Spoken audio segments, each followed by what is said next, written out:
Is it too much to ask someone to respect you, to treat you with compassion, to see you as equally important in the relationship?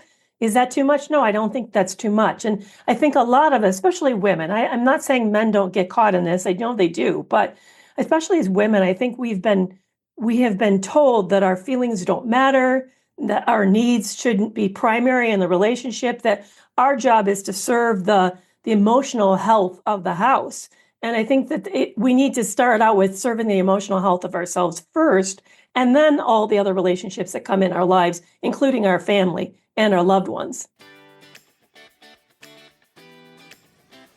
Welcome to the Divorce Survival Guide podcast, where we have open and honest conversations about co-parenting, separation, divorce, and the hardest question of all, should you stay or should you go? I'm Kate Anthony, your divorce survival guide, and I'm here to help you navigate some of the roughest waters you've ever swum in and answer some of your toughest questions. I've been to hell and back, and now it's my mission in life to help you get to the other side of this process with your sanity and your heart intact. Hey everyone, welcome back.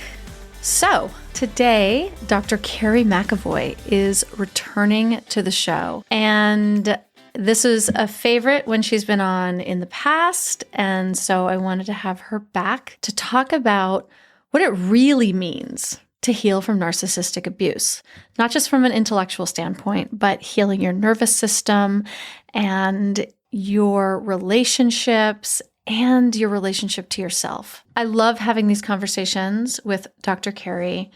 One of the things we talk about in this episode is how women have been conditioned to serve and to disappear and to manage the emotions of everyone around us just to maintain the illusion of peace. We get into some really deep stuff around this, so let's just dive right in today to my conversation with Dr. Kerry McAvoy. Kerry, thank you so much for coming back on the show and talking with us all things healing from narcissistic abuse. Oh, thank you so much for having me back, and I really deeply appreciate it. It is a passion of mine, and I think it's something that is so timely. We really need to keep increasing the awareness around this topic. It is so timely. Why is it so timely? Well, first of all, partly because of just the state of our country and the fact that I think we're focusing more and more on healthiness, that we're realizing that we have gotten some things wrong about what to expect in a relationship. And now we're asking ourselves, what should we expect? What's normal to expect? And so it's good that we keep thinking about these things. I think that years past, we've put up with less than type of relationships that we probably shouldn't have. And now, yes, do we expect more? We do. But is it reasonable to expect more? I think it is.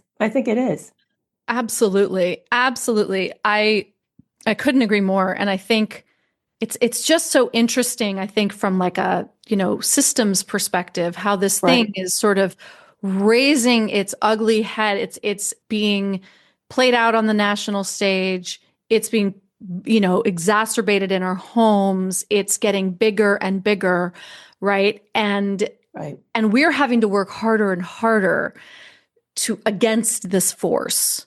And it is really tiring for women, for people who are really trying to push back against this. It's really tiring. It is. And I see a lot of people asking the question, are they expecting too much?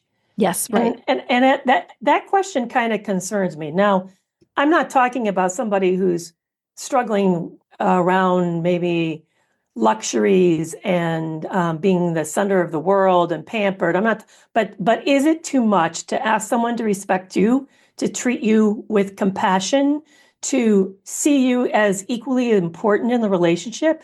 Is that too much? No, I don't think that's too much. And I think a lot of, especially women, I'm not saying men don't get caught in this. I know they do, but especially as women, I think we have been told that our feelings don't matter, that our needs shouldn't be primary in the relationship, that our job is to serve the emotional health of the house. And I think that we need to start out with serving the emotional health of ourselves first, and then all the other relationships that come in our lives, including our family and our loved ones. Yes. And I also think there's something really powerful for women now, recognizing that I would rather, and I'll speak for myself, and I would rather be alone because I'm good alone than be in a relationship that doesn't provide those things for me. Yeah, but you made a step there, Kate, that I suspect that a lot of people haven't. In fact, I know that I hear this all the time, and that is you developed a relationship with yourself. That's right. And I think a lot of us haven't done that. We don't even know that we haven't done that. I know that I didn't do it. I didn't I know didn't. that. Yeah, I thought that if the relationship was good, then I was good because the relationship was going to take care of me. But what Right. I failed to recognize was that, yes, in childhood, that should happen, ideally. It doesn't always, often it doesn't. But when we hit to adulthood, if we've had a good childhood that's able to do that, we should have learned to do that for ourselves. But most of us walk into the relationships thinking, I'm going to center this other person. And then by centering them, they're going to center me. And this mutuality is going to really meet my needs. And that's not what happens. And we end up finding out that we're last. We often end up being betrayed because they betray us and then we betray ourselves. We don't recognize that we haven't really centered ourselves. Now, I don't mean be selfish, but I mean say, if I'm sick, am I meeting my needs to take care of myself that I'm sick? Or am I waiting for my partner to recognize that I'm sick to slow down and sort of check in on me? I mean, those are two very profoundly different places. Yes, absolutely. And to be clear, the journey for me and for you as well, I know, in actually recognizing that I had a self Yeah. that I had been neglecting my whole life and was never fostered or nurtured as a child growing up. Right. All of these things, like I was completely disconnected. So the idea of me having this self that I could say, I'm actually good by myself was a decades long process. Yeah, this was not a like, oh yeah, I'm good. Like what? It is a process. In fact, I just recently have been struggling with some health issues. And normally the old fashioned me would have been, I get an update on my health situation and I would have called somebody for reassurance and then processed it, sort of finding the comfort, finding the security outside of myself. I wouldn't have found it within myself. And just recently I realized it's like, I haven't needed to call anybody. I'm processing this myself and I'm knowing how to manage this with myself. I know how to show up for myself. I know how to even, give myself things, set limits for myself. But before I would have always found that outside of myself. But part of this just shift that I've made since leaving that last relationship about 6 years ago has been really making a friendship with me. And that's how I term it because that helps me. Like, what's a relationship with me? I'm always in a relationship. I'm me with me all the time. Isn't that a relationship? But so for me to sort of put it in the terms of a friendship, that helps me think about it differently. Right. You're learning to be kind to yourself, listening to your self-talk. I mean, most of us don't hear our self-talk. We don't hear the inner critic because it's just running us. I also think it's important to note that I don't think you are talking about, and so I can handle this all by myself and I don't need anybody to. Absolutely not. There's appropriate outreach, and then there's outreach that might be more codependent or reliant, because then I think that once you are in that friendship with yourself, then you can, with a health issue or something like that, instead of reaching out for like, help me process, it's okay, I've processed it. What do I need? Oh, actually, I do need someone to go grocery shopping for me this week. Right, exactly. No, I'm not advocating hyper independence. In fact, actually, I think what happens in toxic relationships is that our partner pushes us for hyper independence, which is really what it is. It's alienation and isolation. When there is nobody showing up, we're insecure, we're shaky, we're not feeling stable, but there's no one going to help us. So we just say, I'm going it alone. Because I only have myself. And then we just don't even know how to ask for help because we get into that position. I struggle with the terminology of codependency. I know you and I differ a little bit on that. Codependency to me is seeking the approval of somebody else as a way to reassure yourself. And I differentiate that from people pleasing, which is a fawning response that comes out of surviving a toxic relationship in which you're in danger. So you've learned to sort of placate the toxic person to keep them from attacking you, or from somehow making things worse or increasing the conflict. Codependency is really about, I know I'm okay because other people say I'm okay. And people pleasing is, I'm okay because these people aren't escalating and I'm making sure that I'm keeping them regulated by being their regulation. I'm functioning for them. Yes. I actually don't think we differ. I think I appreciate the differentiation, because I 100% agree with that, actually. Yeah. And codependency, I believe, is also really comes out of these learned behaviors from childhood neglect or enmeshment, or, all of those things. And these are the patterns these are the behaviors that we learn. I don't think it's a bad word. Like, I know that there are some people out there that are like coaches that are be like, we don't use that word because it's sort of denigrating. And I'm like, it is so informative. There is so much information in actually uncovering what those behavior patterns are, an indication of where we might need some healing. In the book, David Schnarf, I know it's a very strange last name. It's spelt very odd. It's Schnarch. David Schnarf wrote the book, The Passionate Marriage. And in it, he talks about this. Interdependence is a good word. He would call that self-differentiation. And he kind of likens it to what happens at a cellular level. When a cell divides, it creates a new cell, and the new cell takes on characteristics of the parent cell. But what happens with most of us is that we don't really differentiate. Well, we get into what he calls emotional fusion with another person. Yes. Now, that can look like a whole lot of range of things, from all the way from we then use them to prop our insecurities up, manage everything that we're not feeling really good about, things that we feel kind of overwhelmed by, to also, though, that fusion can be hatred, the binds that we get into people where we just sort of can't stop thinking about them, we're enraged by them, we're caught up around them. So it's what it is. It's a failure to really know how to show up and for yourself in a way that knows how to request help when you need it, but also knows how to sort of stabilize yourself in those insecure moments. Like a great example is how many times we get into a place, whatever reason, that we feel sort of shaky about how we look, and we'll say, does this outfit make me look fat? That's a moment of insecurity. And we're asking the other person, and in that moment, to function for us. Because we don't know how to sort of say to ourselves, you know what, even if maybe it's not perfect on me today, I'm still me, and that's a good thing. Because we don't know how to get to that place, we then look to other people to do that. A good, healthy interdependence would say, you know what, I'm in a place where I need help and I'm going to reach out for help, but I also know how to soothe myself around things that are just normal insecurities and anxieties. And that's tricky. It gets really tricky because when you're in a toxic relationship with somebody, you're in a relationship with somebody who doesn't know how to support themselves.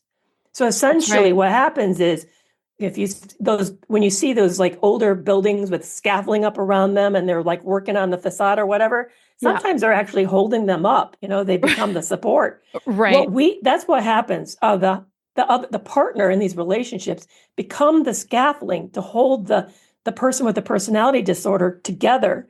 And they look to us for that. But meanwhile, there's no reciprocity. They're not pouring into us and nurturing us and really coming through for us. They're using us, they're utilizing us. And so it ends up being kind of more of this one-way street. And except when you start to think of leaving, and then they pull you back in, kind of convincing you that things will be all right, not because they love you, but because they don't want to lose the stability of the relationship, at least not yet. But we get real confused about all of that. Well, of course, because when you are the it's like, you can't read the label from inside the jar. So when you are the scaffolding, right, it feels like intimacy. It feels like, oh, they rely on me, or they're, well, this is just the way we are, or whatever it is that you're getting out of it or from it, whether that's almost, validation of your existence, right? Of your importance in the world, or the familiarity of the toxicity from childhood, right? We can't see it often when we're so busy being the ones holding everything together. Right? Right. Because we've gotten used to finding it in those moments of small reassurances from them that we then interpret that as love. And we miss the fact that there's all this conflicting information they're also giving us, which says they're selfish, they're very not you focused, they're very self-focused, they're very they're users, they're takers. We miss the fact, and a lot of disrespect. Yeah. They minimize us. They really don't allow us to show up in that space. And we get so used to it that over time, maybe because the childhood was similar to that, maybe it's because it's been habituated, but also because of the trauma bond, because of the increased sense of dependency that's gotten created in these relationships, that we learn to live on less and less support, less and less. It's actually not even really respect or love, it's idealization. Yeah. We don't know that we're being idealized, but they don't act. I mean, a person who sees you wholly. They see you, all your good stuff, your bad stuff. They're able to hold your messy self. And unfortunately, these people don't. There's no space for your messy self. So we miss the fact that this is an idealization. Oh, I know we have such a great moment. Isn't this perfect? Or I never met anybody like you. Or you know what? We're really good. When this is really good, we're really good. Why can't we be like this all the time? Well, life is not like that all the time. See, we miss that that's a form of idealization, because authentic reciprocal relationships that are built on healthiness allows us to be less than, allows us to fail, allows us to be ourselves. And these relationships just don't have the robustness, the healthiness to be able to do that. Oh, so true. There's so much in there. I love when you said, like, when they talk about how, like, why can't it always be like this? Because first of all, that's mirroring something that you feel. Why can't it always be like this? Right? Yeah. Because I am attached to, in the trauma bond, I'm addicted to that high, right? I want that. I want to return to that high feeling of the togetherness and the connectedness. And that's what I'm after. But also, the only reason we get that is because they've deemed us to be in line. Right? Yes. I would say there's a hidden bad message in that message. Right. Why can't we always be like this? Meaning, why can't you always be perfect? Yes. And not rock the boat and not have any of your own needs and not need anything from me? Yes. It's why can't you not show up? Yeah. Right. Why can't you be a robot and not a human? Yes, exactly. Right. Yeah. And we focus on, I do like those moments. They're really great moments. They do feel fantastic. And we would love to live in that perpetually. It's sort of like being on vacation and never coming home. Right. It'd be amazing to always live on vacation. I'd like that too. But that's not real life. And here's a good test that I encourage people to ask their partners. And it is to say, why do you love me? Ask them, why do you love me? And then listen to what they say. Now, a healthy relationship is going to identify things about you. I love your laugh. You have such a great sense of humor. The way you show up for the kids, or the way that you just have this integrity, that's amazing. Or you're so complex. And I just find you, like, it's just fascinating being with you. And I just find everything kind of about you fascinating. Versus, I love the way that you make me feel. I love the way that you keep the house. I love your cooking, or whatever that is. But one is more about you, a celebration of you, and one's more about the way that you serve.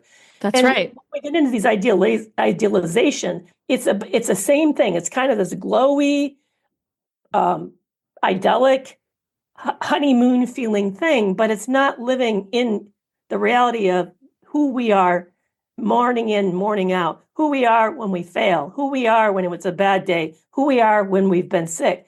That's where love really shows up. It's the behaviors, what people do.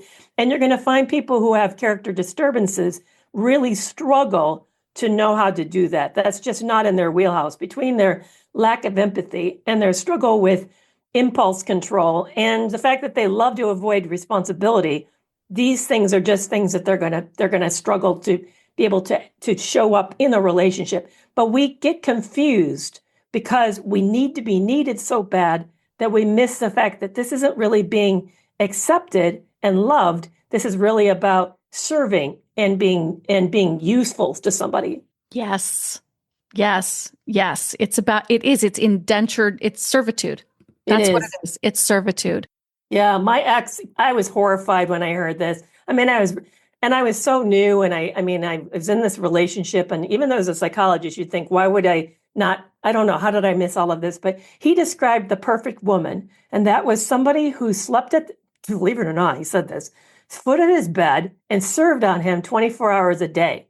And I'm thinking, well, honey, you just described a robot. That's not a real person. Nobody does that. Right. I mean, I'm not even for sure why we're in a relationship then, because that's just so impossible. That's not going to ever, ever happen. How did I miss that? Because the idealization was so amazing that I loved the way that it felt, and I didn't realize it wasn't real. And, what you just said reminds me, this is like a trad wife.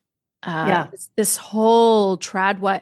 So interesting that this is surfacing and, coming about at this particular juncture in our sort of, sociological point of time. Or how many men say they wish they could go back to the 1950s, and like, really? Right. I mean, that was not a good period of time for a lot of us. Of us, except for white men, white cis men, exactly. Cis white men, exactly. They had it all. It is interesting. This, like, I just want you to serve me, and then you have this trad wife movement of women actually buying into it and doing Did you it. see? There's a TV show that I normally don't watch network TV, but I happen to catch that there's a TV show called The Secret Lives of the Mormon Wives. I'm like, oh my goodness. And by the way, like, those are some, I think I tried to watch the first episode and I got halfway in and I was like, I literally can't because I don't know. It was all sex. It was all like, well, the episode I caught was not, but I think the only way they're surviving is they're living through each other because they have a relationship and the dramas with each other, and they're not really expecting a whole lot from their partner other than a very wonderful lifestyle, which obviously they have amazing lifestyles that are not in line with most of us. But yeah, right. I think that's the danger. Or even think of the TikTokers that are very, very big. I know one of them is Nara Smith, who is also, I think, in the Mormon church as well. But she looks gorgeous and it's a beautiful life, but I can't imagine making homemade Cheerios for my kids. You know what I'm saying? I mean, Jesus that would be Christ. A whole morning sort of adventure just to have a meal. I just don't quite get that. No, I don't understand it. I don't understand it at all. And look, I mean, I also think that there are, women who, like, being a wife and mother is genuinely right. their what they want. But there's a way to do that where you're not subjugated and you're not completely, being taken advantage of and, financially disenfranchised and trapped. Right.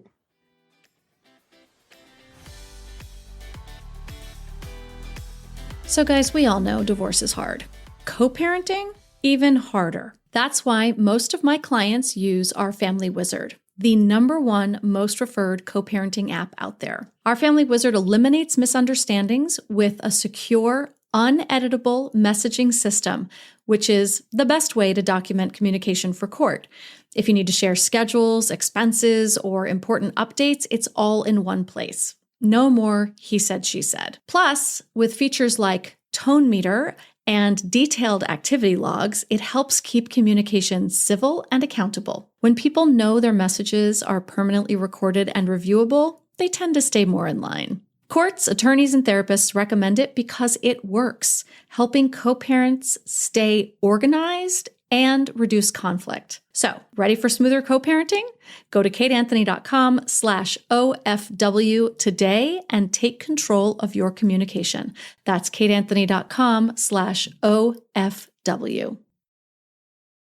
Divorce is hard. No question about it. The uncertainty, the isolation, it can feel like you're drowning. But you don't have to go through this alone. There's a place where you can gather with other women going through divorce and get expert advice from professionals like me. Phoenix Rising, a divorce empowerment collective. Phoenix Rising is an ongoing group coaching program designed to walk you through some of the hardest parts of your divorce in community with other women who are going through it too. In Phoenix Rising, you get 3 live coaching sessions with me every month, plus a guest expert call with a top industry professional every month. You'll learn exactly what to do, when and how, but more importantly, you'll have a community of women who truly understand. Because when women come together and share their stories, something powerful happens. We rise, we gain strength, we reclaim our voices, and we move forward, not just surviving, but thriving. Inside Phoenix Rising, you'll get expert guidance, a safe and supportive space, and the kind of sisterhood that changes everything. Enrollment is always open, so join us at kateanthony.com/decided today. That's kateanthony.com/decided, and we will welcome you with open arms. Yeah, it really comes back to this word I keep using as reciprocity. That's right. Does this person see you in the same way that you see them? Is there the amount of compassion that you're pouring into them? Are they also equally pouring into you? I mean, it's one thing to have somebody say, because something's bad's happening in your life and you're not around and available the way that I want, then I'm going to pout and be depressed and punish you by just being withdrawn and sullen, versus somebody who then says, oh my goodness, I see that you've been not yourself, or because work's really wearing you down, and then pours into you in the same way that you pour into them. Is there that kind of that mutual respect and mutual care for each other? Yeah. And I think that we often end up focusing on the fact that there's these nice little special moments that we miss, that this bigger problem, there's no continuity to the bigger problem. It's more of a one-way street. Yes. I used to talk about how when I was married, it's many, many years ago, but when I was married, my ex was, and he still is, always sick. I mean, he always has something terribly wrong with him. And I was always the caretaker, the nurturer, all of the things, did everything I could to make him feel better. And when I would get sick, and by the way, it takes a lot to take me down.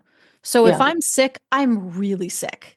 Like, you're not hearing about it unless it's really bad. And when I would get sick, he would get so angry at me. And there was no caretaking. It was all like rage and how dare you? How dare you need to take care of yourself? You're depriving me of the caretaking that you usually provide for me. Yeah, I saw that in my better relationship as well as in my less healthy relationship. I saw that same kind of that selfishness, which was sad because in my better relationship, when he became ill with cancer, he sort of had this big kind of revelatory moment where he said, oh my goodness, I am so sorry.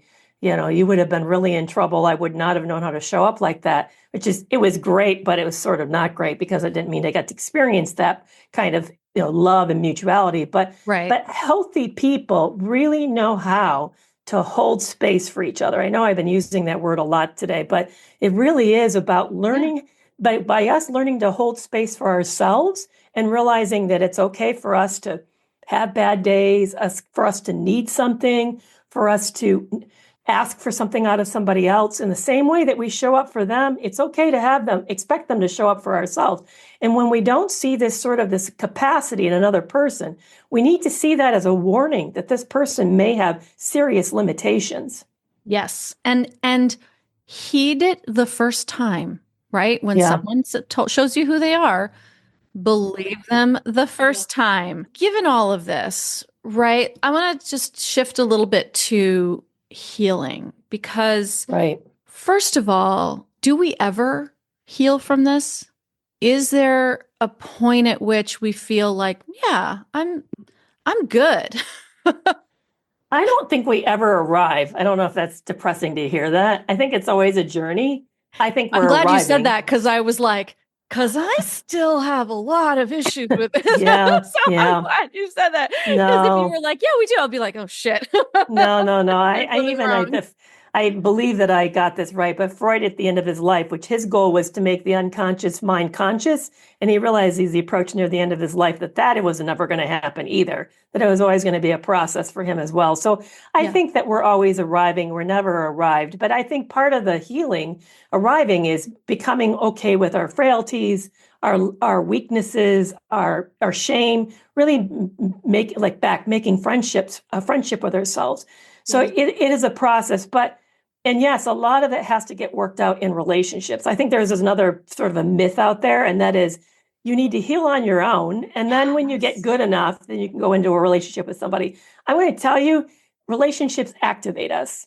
That's You're right. not going to know where the minefields are until someone steps on one and you're like, oh, yeah, I don't know how to deal with conflict very well. Or I get really scared when people get angry. I think that's one that I'm working on right now, is that I find that I get real shaky and struggle making someone unhappy with me. And I'm learning to, like, you know what? Okay, play devil's advocate. Worst case scenario, I lose the relationship. Well, I've learned how to be on my own, so it's going to be okay. Yeah. It's okay. That tells me something about the other person, not a lot about me. But I also have learned that I get angry with people and the relationships survive. That's just part of the healing. But when we are in these toxic relationships, because it's so bad and they are so punitive and it feels very all or nothing, that we have learned that there's certain things that we're just very scared of, very hesitant around. And so we try to avoid them.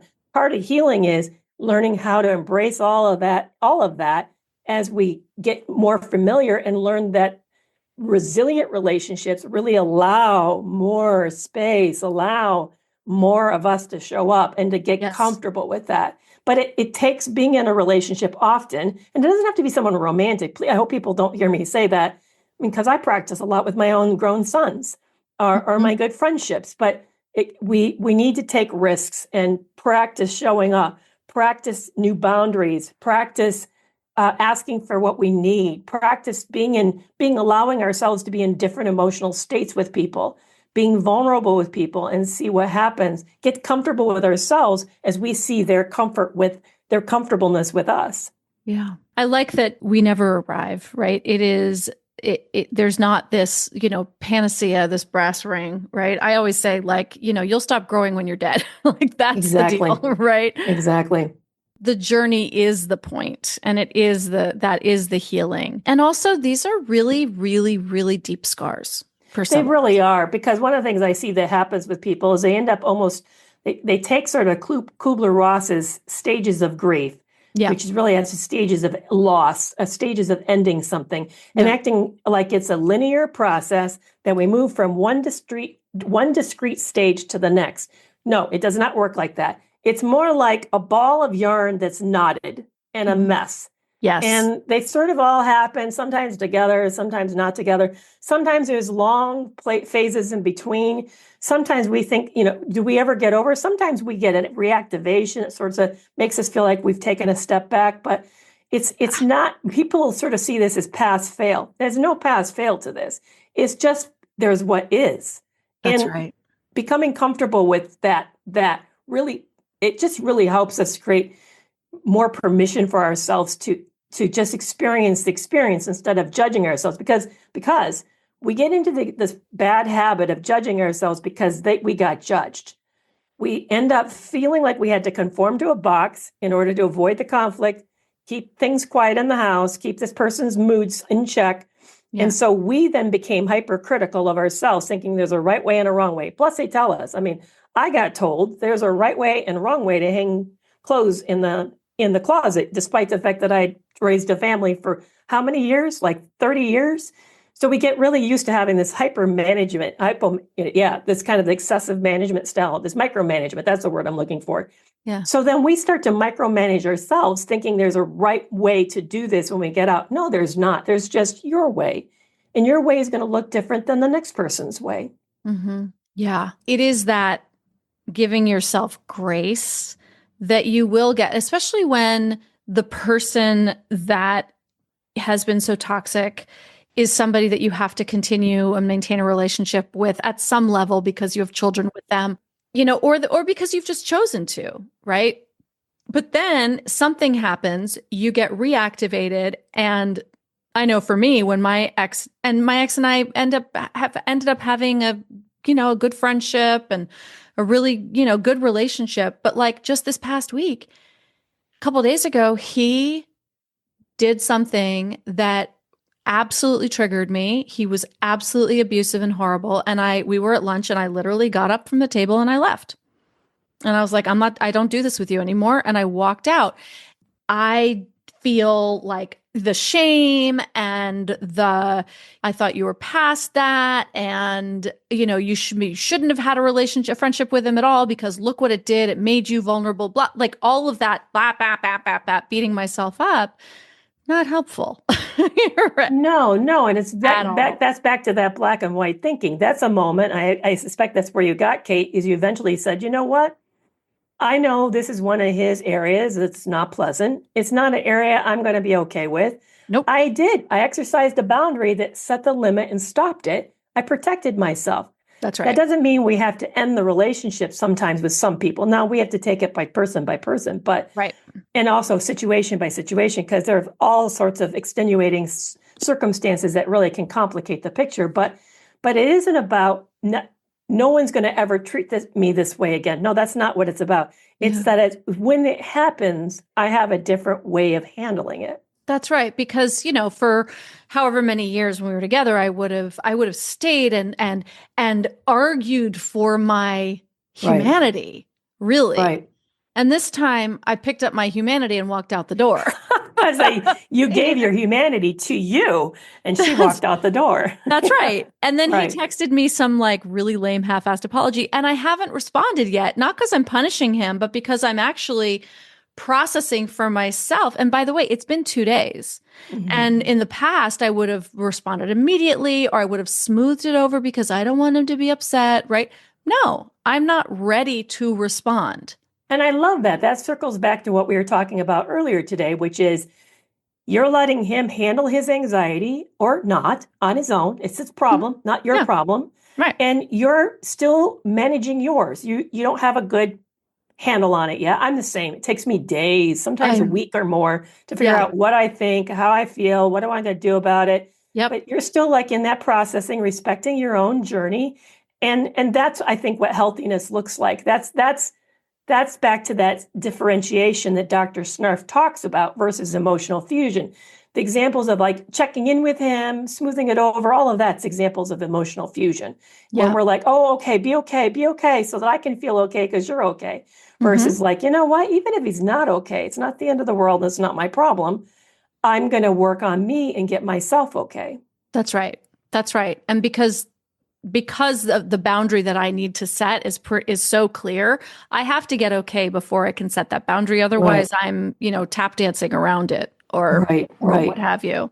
What do you feel like so many people get wrong about this, the healing aspect of this? Do you feel like there's something that we're always getting wrong? Is it that linear aspect or? That's a big one. And they think it's linear. So they're always evaluating themselves like, oh, today is a 2-step forward day. And then they have a bad day. Like, no, I'm right back at the beginning. No, you're not at the beginning. Right. You had a step back. It's not the same.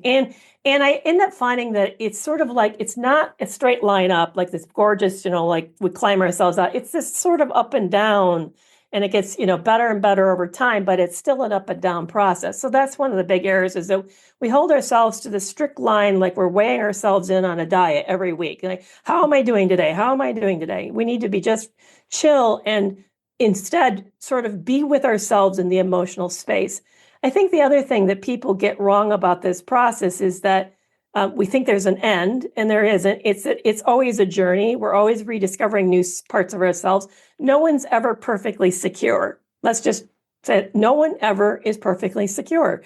It's always a journey where you're discovering more and more of yourself, and in this, life, this messy life. I think the other thing that people get wrong about this experience is that they're shocked at how much effort it takes to get this person literally from living inside their head. Yes. When we're in these relationships, we have centered this person's well-being as a way to maintain safety. Really think about what I just said there. Yeah, say that again. The only way for us to stay safe in that relationship, not to feel at threat, and it didn't even work very well. Not to feel exploited, not to feel neglected, not to feel dismissed, not to feel invalidated, was to center them and everything they wanted and needed. We centered their time, their hobbies, their food selections, their way of life, their priorities, their values. We centered them. And when we get out of the relationship, we still have that as part of ourselves. It's been integrated into us because that's how we learn to survive. So they kind of became part of the fabric of our mental space. Yes. It takes a long time for us to realize we aren't living with them anymore. And we don't need to worry about them. I see a lot of survivors continue to sort of monitor this other person. Like, what are they doing? How well are they doing? Are they aware of me? What do they think of me? Are they happy? Are they not happy?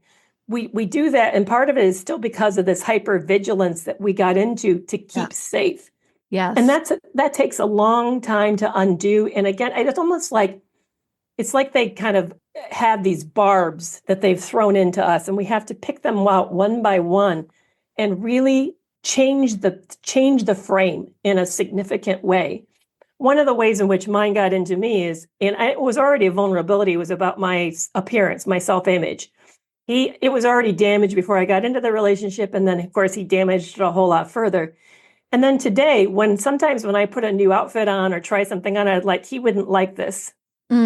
Or I don't feel good. What would he think of me in this compared to the other women? Because he was a serial cheater. Right. And I have to say, it doesn't matter. He's not a part of my life. And what really matters is, how do I feel in my skin? That's what matters. Right. That's right. And then what creates love and safety is how I accept myself and realize that people love me for who I am, not how I look and show up. And so I have to literally, just like you pry a barb out of something that got caught, you have to work it free. And it may take repetition of time in order to get free from these ways in which they've really influenced our ways that we see ourselves. Yeah. And this is the neural pathways, right? Yes. It is that groove is so deep, and we just fall right into it every time. And so it takes intentional effort to shift it and build new neural pathways. And it has to be done over and over and over and over again before the groove is deep enough. Exactly. And because it's also a reframing of ourselves. We begin to see ourselves through their lens. Right. It's that fusion. It is. Yes. It is. And we have to then to literally get a new frame for ourselves. In the beginning, it feels sort of false and not very powerful, but that's normal. That's part of the process. But it's through the repetition of this reframing, I'm good because I'm me. I'm good because look at the way that this amazing body has served me all these years. Look at the things that it has done. Look, how do I feel about other people that I love? Are these things that I notice? Do I judge them on these things? No, I don't. It takes that constant reframing over time for us to begin to slowly change the frame from that person's frame to our new frame. I love the way you put that, because I just see so much in that of, and it's from childhood, right? Yeah. It's from the relationships. And often we get into relationships because they mirror the frames from our childhoods, right? They match up, they align. It's like, oh no, I know this, right?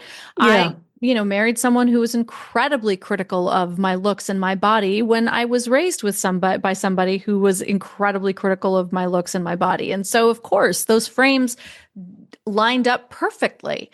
And the process of having no judgment on myself, or, less and less, right? That's sort of taking that back for myself, so that when I put on an outfit, I'm looking at myself more objectively, more kindly, more, right? One of the things that I did for myself, because I refused to wear shorts, right? For a long time, refused to wear shorts. And I started noticing women wearing shorts whose maybe they had cellulite, maybe they weren't skinny, mini, perfectly, long legs, whatever.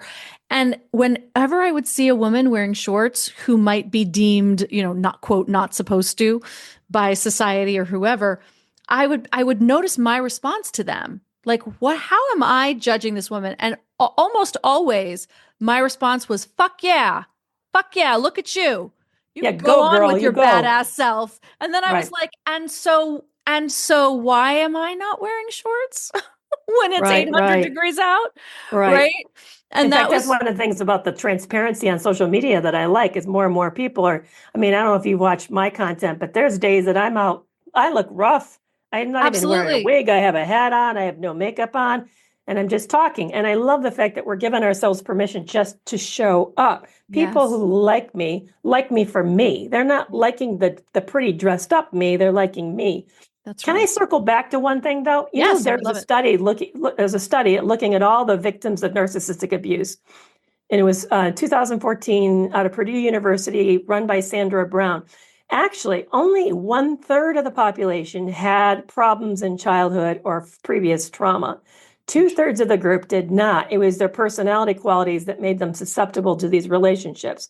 So sometimes our damaged self-esteem literally comes out of that Yes. relationship, Yeah. out of just trying to survive somebody who's just we've learned, and it's really like the pot of boiling water with the frog. Yep. It's been slowly introduced, so we don't recognize in the beginning that we're being asked to conform. Yeah. From all the way to I'm looking for somebody who doesn't have wants no drama, not realizing that we're being told don't be disruptive. That's To then, right. or when you then drive in a certain way and you hear, you know, honey, if you thought about doing it this way, it might work better. Realizing I'm a grown adult who's had driving lessons, and you're a grown adult who's had the same amount of lessons and experience driving as I. Why would you know better? You know, Yep. it's the slow Yep. indoctrination. That's what it That's is. right. It's indoctrination Yeah. that makes us feel like we do less, we say less, we don't show up, we numb our feelings, we try to keep the peace, we don't push a point, we listen for what they want and only do what they want. I mean, we Yes. lose ourselves over time. So Yes. I want people to think, because one of the things I really struggle with is it's not always broken people attract broken Yes. people. No, Sometimes it is agreeable, accepting, loving, trusting people who mhm. attract broken people. I love that you said that, and I really appreciate it because so much. Now, personally, I was primed for it, Oh, right? I was too. So But I fit in that third group. Yes. right. That 1/3 group. Yeah. But I do think that the messaging, especially for women, of being agreeable, not having too many needs, we should, I was literally just on the phone with the woman who created the burned haystack Yes. method, Yes. Jenny right? Young. Jenny Young. So Mhm. Jenny and I were just talking about this, and we were talking about how, we just the dating advice, the advice that women are given is don't be, don't get, let him, give him a chance, you don't know, or just, give him a hint that this is, or, what he said this, but like, we'll give him the benefit of the doubt. Right. And so this is the messaging that we are given. And so, of course, when people start treating us poorly, we're like, oh, he didn't really mean it. Or, he just, well, he just maybe had a bad day. Right. We're always apologizing and that's even if we're healthy, the messaging that we're given as women in the world going into relationships is that like we shouldn't matter and our needs shouldn't matter and we should just minimize all the bad behavior. Yeah, exactly. It's back to that indoctrination or introduction. I remember Mhm. clearly when we were still in the dating, we were engaged, getting close to getting married, and I was putting some patio furniture together, doing it my way in the garage, Mhm. and it wasn't quite going right. And I'll remember he came in and he sort of like, "Did you count the parts?" No. Why is the instructions not out? Why aren't you looking at, and literally like made me backtrack back to as if I was starting over, as if I was in school and he was the teacher. Now, because I was nice and didn't want to be conflictual, I didn't make this a big deal. But imagine for a moment, let's turn the tables. Can you imagine if I went in and he was doing something and I literally stopped him, made him backtrack and start over again? Mhm. Never would have flown. Never, I Never. wouldn't even have dreamed of doing that. I'm not saying every woman's like me, but a lot of us would do that. But it's this sort of like what I failed to see was this person is arrogant. He's acting superior. He's failing to respect my process, which is different than his. There's this black and white thinking. Mhm. And there's just an error of disrespect that I will eventually become contempt. And that's extremely problematic.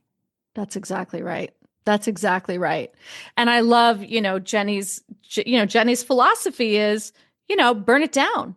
Yeah, I love Block to Burn. I follow her. I've been actually in her small group that she ran. She ran a small group over the summer of 20 people. It was really wonderful. Learned a lot. Oh God, I love her. I love her. I love this sort of, it's so freeing. It's like, right? Block to burn. Block, what? No, no, we're not doing that. Right. Exactly. And we're moving on. And like, what a radical concept for us as women. Right. Radical. Kerry, this has been such an amazing conversation. Thank you so, so much. Where can everyone find you and follow you and consume all of your content? The best place to find me is on YouTube at Kerry McAvoy, Ph.D., but you can find me everywhere, Instagram, Facebook, TikTok, Kerry McAvoy, Ph.D., as well as my website. And thank you so much. I'm really thrilled to be here as well. It was wonderful. A great, fascinating discussion today. Thank you so much. Thanks for tuning in to another episode of the Divorce Survival Guide podcast. If you like what you hear, head on over to Apple Podcasts or wherever you listen in and leave me a review. And don't forget to follow me on Instagram at the Divorce Survival Guide. I'll see you next time, and until then, remember, you, my love, deserve to be happy.